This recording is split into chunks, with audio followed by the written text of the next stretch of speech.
What's going on, my Fly Happy family? It's your boy Izzy. Welcome if you're new. Yeah, Sophie has stepped out, man. Dropped a bomb on the WNBA.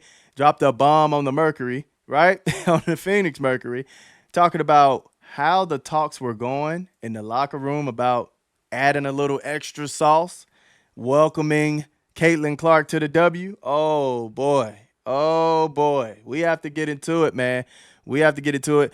So she's right here. All right, she's right here, and we saw what was going on last year. We know that we weren't crazy, okay? We saw exactly how the league was doing Caitlin Clark last year. But let's go ahead and let Sophie ride and see what she had to say. Like you have seen players in our league try to like toughen up Caitlin. We call her CC. CC. For even when I wasn't on her team. Like I know the talks that Phoenix had in the locker room of like, no, we're gonna prove her, we're gonna show her what the W really is. You know what I mean? And like I get it to a certain extent, and like every rookie coming into the league, that's how you're gonna treat them. But Right. there's just more for her. So it's her second year.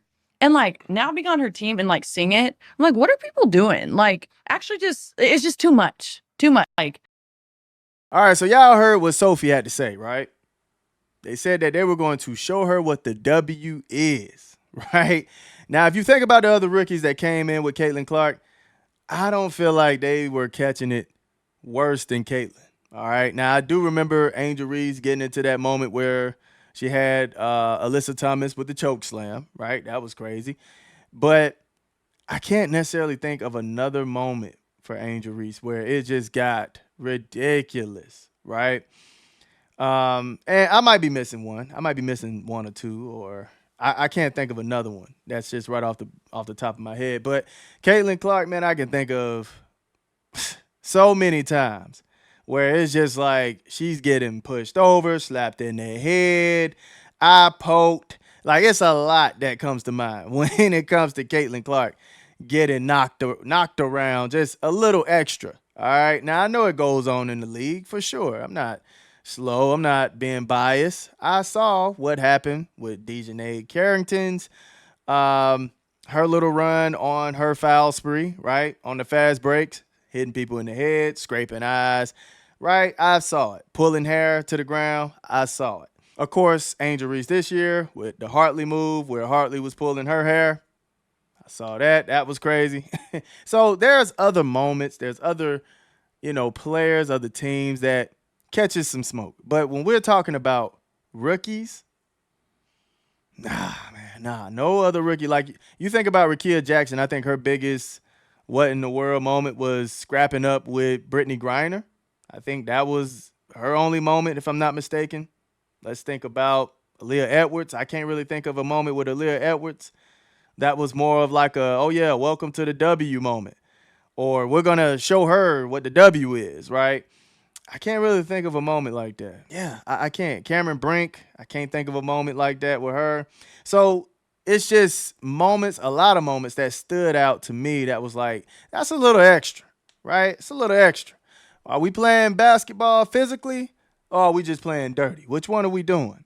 And I saw a lot of that with Caitlin Clark, man. I cannot hold you. Now, the thing about this is now that Sophie is bringing it up, now ESPN is falling by the wayside of her and actually agreeing that there's some extra sauce going on when it comes to Caitlin Clark getting fouled, getting bullied a little bit, poked in the eye, all that stuff, man. So let's get to them.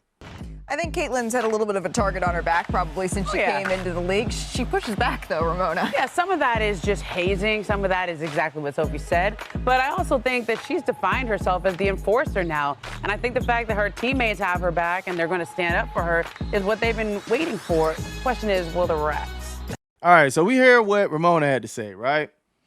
Now, she was saying that it could have been a little bit of the hazing. But the thing is, if you're hazing like that, that's asinine for one. That's one. Why would you want to hurt what everybody is watching? That doesn't make sense. All right. And like I stated last year, it did make sense that they were burning the bridges so fast with Caitlin Clark because that was your meal ticket to actually get new fans, the new wave that's coming in that's giving the most money, supporting the league the most. That wave, man, that was your chance to actually make that connection because, like I stated a few times, I just hate the fact that Asia threw away her opportunity to get this fan base, man, because she's a great player. She can ball, man.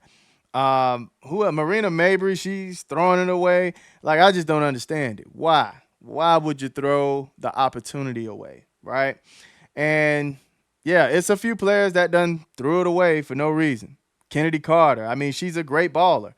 But the things that she did, she's never coming back from it. All right, I'm just keeping it grand. She's never catching this new wave, man. Unless, maybe the Juju wave come in and maybe some of the other waves come in and catch her balling if she comes back to the league. But anyway, man, a whole different story on that. But, yeah, you shouldn't want to haze like this. I mean, that's the main reason I didn't want to join a frat. I just wasn't with the hazing stuff, man. Now, if you join a frat or anything like that, sorority, hey, shout out to you, but it just wasn't my thing. All right, it just wasn't mine. But yeah, man, I don't think it's hazing when you're not keeping it consistent, right? That's the main thing I would say. I didn't necessarily see other rookies catching this, especially this year. I'm not seeing any rookie catch it the way Caitlin Clark is catching it.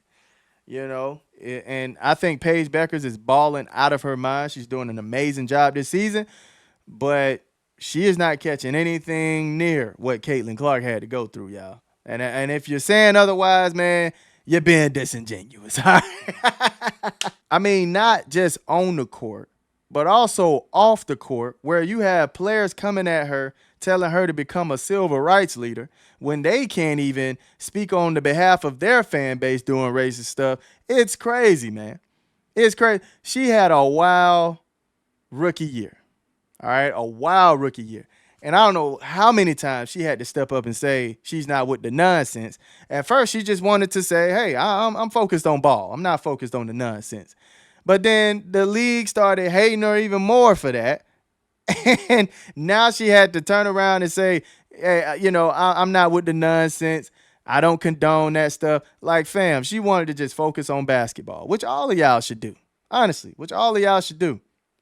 But then you had the hypocrisy coming out from certain people that was just calling her out, wanting her to call out her fan base, even if it wasn't her fan base and they were just trolling. They wanted her to take responsibility of that. And I'm like, dog, this is a 22-year-old, and y'all want her to come out here and play civil rights leader. Come on, man. Come on, man. Stop it. Stop it. And then even when she came out and said she don't condone it about 3 times, people still say that she condones racism and all this nonsense. Like, fam, she's going through so much in her rookie year. And even now, right? I would say the next person who probably catch the most vitriol on the internet is Angel Reese as a rookie and coming into her sophomore year. But anybody else, man, I don't think anybody else is catching it like those two. But that's how it would go for me. Caitlin, then Angel, and then everybody else. Now, another thing that Ramona did bring up was the refs. We see how consistent they have been with the Indiana Fever. Without Caitlin Clark, they had 38 free throw shots. 38, if I'm not mistaken. 38 free throw shots in the last game. Something I've never seen for the Indiana Fever. Let's see if that can stay consistent when Caitlin Clark gets out there. Because for some reason, that whistle gets swallowed, man. All right? And the photos are out there. I don't have to go through it to say where the fouls were at, with her being held, grabbed, danced with, whatever you want to call it, man. She got it all and above, all right? But shout out to Sophie actually being one of the players to say, yeah, it was a little extra sauce on Caitlin, man. And now leaving a team that was doing the extra sauce to being on a team that's seeing the extra sauce being done to your teammate, it's a lot. It's a lot. So I'm glad she actually said something, man, because a lot of people wanted to make the fan base of Caitlin Clark believe that she wasn't getting anything, that everybody gets this same type of treatment. Yes, players get attacked in games. Yes, it happens. I've seen it. It's been nuts. But nobody is getting it the way that Caitlin Clark is getting it. It's like, yeah, it happens in other games, but not to this level. Not to this consistency. It doesn't happen like this to everybody else, fam. But hey, y'all let me know how y'all feel about what Sophie had to say, what ESPN had to say, the hazing, right? The extra sauce that's been put on Caitlin Clark. Do y'all see it, or do y'all think everybody in the league catches it? Let me know in the comment section. I love y'all. Y'all keep it smooth.